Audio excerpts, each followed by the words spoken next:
নমস্কার প্রিয় বন্ধু, রান্নাঘরে আপনাদের সবাইকে স্বাগত। 2 কাপ ময়দা ও চিনি দিয়ে বাড়িতেই বানিয়ে নিন 1 কেজি গজা মিষ্টি। এটা দেখতে যেমন লোভনীয় হয়, খেতে তেমনই টেস্টি হয়, একদম দোকানের মতো। ওপরটা খাস্তা এবং ভেতরটা রসে ভরা। যে কোনো নতুন বন্ধুরাও এই রেসিপিটা দেখে খুব সহজে এটা বানিয়ে নিতে পারবেন।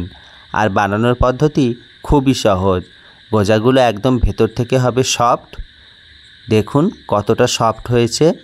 এটা বানানোর জন্য এখানে নিয়ে নিয়েছি ময়দা। এখানে আমি 2 বাটি ময়দা ব্যবহার করেছি, অর্থাৎ 300 গ্রাম মতো ময়দা এখানে রয়েছে। তবে ময়দার পরিমাণ বাড়িয়ে নিলে সমস্ত উপকরণগুলো সম পরিমাণে বাড়িয়ে নিতে হবে। দিয়ে দিলাম 1/2 চামচ লবণ এবং 1.5 চামচ চিনি। চিনিটা অপশনাল, দিতেও পারেন নাও পারেন, তবে চিনিটা এখানে ব্যবহার করলে কালারটা খুব সুন্দর আসে। এবার প্রথমেই দিয়ে দিলাম 2 চামচ ঘি এবং পরে দিয়ে দিলাম 2 চামচ সাদা তেল। চাইলেই পুরোটা ঘি কিংবা চাইলেই শুধু সাদা তেল দিয়েও এটা বানাতে পারো। ঘি দিয়ে বানালে গজাগুলোর গন্ধ এবং স্বাদ দুটোই অনেক বেশি হয়। এবার হাত দিয়ে খুব ভালো করে ময়দাটাকে ময়াম দিয়ে নেব। এই ময়ামটা যত সুন্দর হবে গজাগুলো ততই খাস্তা হবে আর ভেতরটা হবে সফট।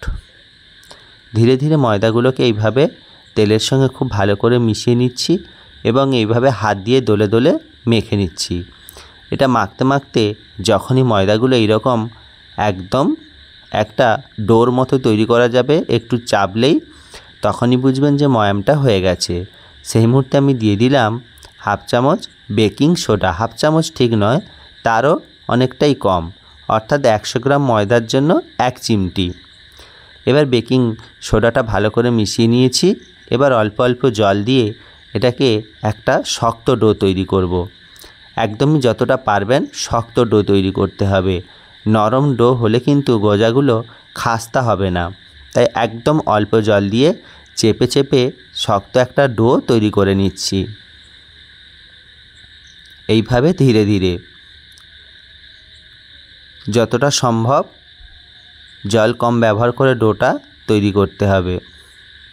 দেখুন আমি চেপে চেপে কিন্তু অনেকটাই শক্ত ডো একটা তৈরি করে নিয়েছি। আর এটা কোনোভাবে রেস্টে রাখার প্রয়োজন নেই, সঙ্গে সঙ্গেই চাইলে আপনারা গজাগুলো বানিয়ে নিতে পারেন। তবে এই যে প্রসেসটা আমি করছি, এই প্রসেসটা করলে কিন্তু অবশ্যই গজাগুলো ভেতর থেকে একদম জালিদার হবে আর রসটা খুব সহজে গজার ভেতরে প্রবেশ করতে পারবে।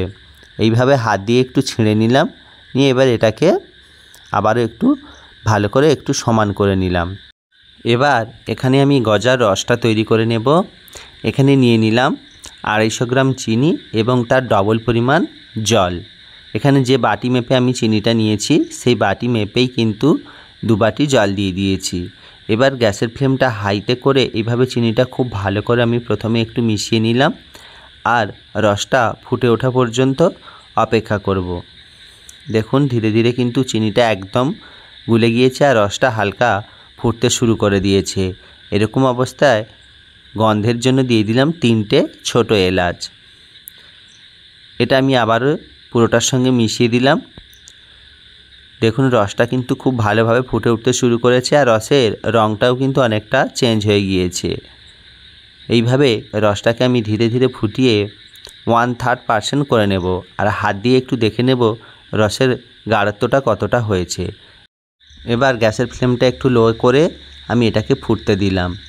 এদিকে আমি ঝটপট গজাগুলো তৈরি করে নিচ্ছি। এবার ওই ডোটাকে একটা বেলুনের মধ্যে নিয়ে নিলাম। আমি কিন্তু ডোটা কোনোভাবেই কিন্তু সমান করিনি বন্ধুরা, দেখছেন চারিদিক থেকে একটু ছেড়ে ছেড়ে যাচ্ছে।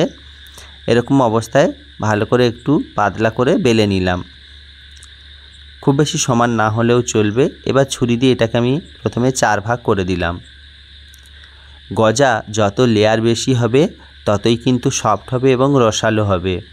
এইভাবে 4টে ভাগই আমি একসঙ্গে নিয়ে নিলাম। এটাকে আবার হাত দিয়ে চেপে দিলাম খুব ভালো করে, দিয়ে এটাকে আবার খুব ভালো করে বেলে নেব। এইভাবে আমি কিন্তু লেয়ারিংটা তৈরি করছি।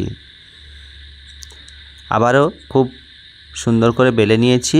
এবার খুব পাতলা করে নিয়ে আবারও এটাকে 2 ভাগ করে নিয়েছি, নিয়ে এটাকে বেলে নেব। দেখুন বন্ধুরা, আমি বেলে নিয়েছি।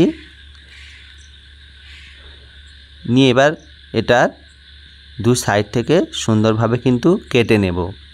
এই এবড়ো খেবড়ো অংশগুলোকে কেটে বাদ দিয়ে আমি গজাটা তৈরি করব। দেখুন আমি কিন্তু কেটে নিয়েছি।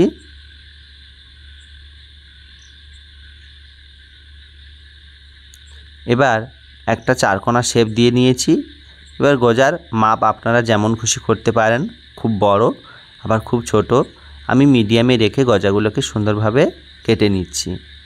আর দেখেই বুঝতে পারছেন গজাটা কিন্তু খুব বেশি পাতলা করিনি। খুব বেশি পাতলা করলে কিন্তু গজাগুলো আবার দেখতে ভালো লাগে না, তাই আমি একটু মোটা করেই রেখেছি। এবার কড়াইতে সাদা তেল আমি গরম করে নিয়েছি। খুব হাই হিটে নয়, মিডিয়াম হিটে।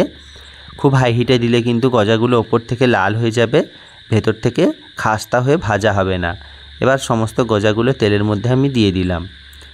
এই গজা ভাজার সময় একটু খেয়াল রাখতে হবে যাতে বেশিরভাগ অংশটা ডুবে থাকে তেলের মধ্যে। দিয়ে এইভাবে ভালো করে একটু নেড়েচেড়ে দিলাম আর ধীরে ধীরে এটাকে ভেজে নেব। গজা কিন্তু তাড়াহুড়ো করে ভাজলে হবে না, একটু সময় নিয়ে ভাজতে হবে।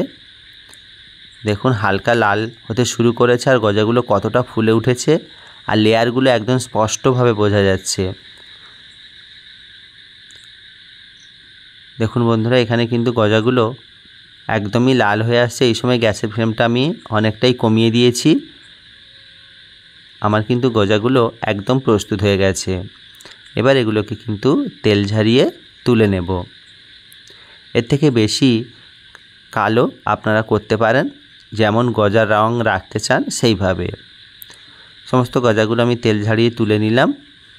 এবার এদিকে যে রসটা ফুটতে দিয়েছিলাম গ্যাসের ফ্লেমটা হাই করে আবার একটু ভালো করে ফুটিয়ে নিয়েছি।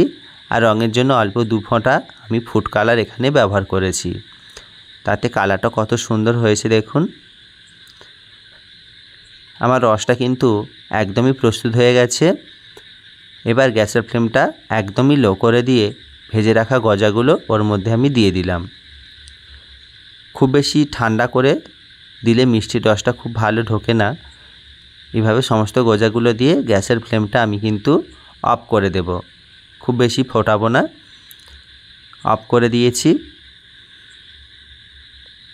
এবার এটাকে 2-3 ঘন্টা ভিজিয়ে রেখে দেব। তবে বন্ধুরা বেশিক্ষণ ভিজিয়ে রাখলে কিন্তু গজাগুলো খুব বেশি নরম হয়ে যাবে। রস থেকে আপনারা চাইলে কিন্তু এটাকে ছেঁকে তুলে পরিবেশন করতে পারেন।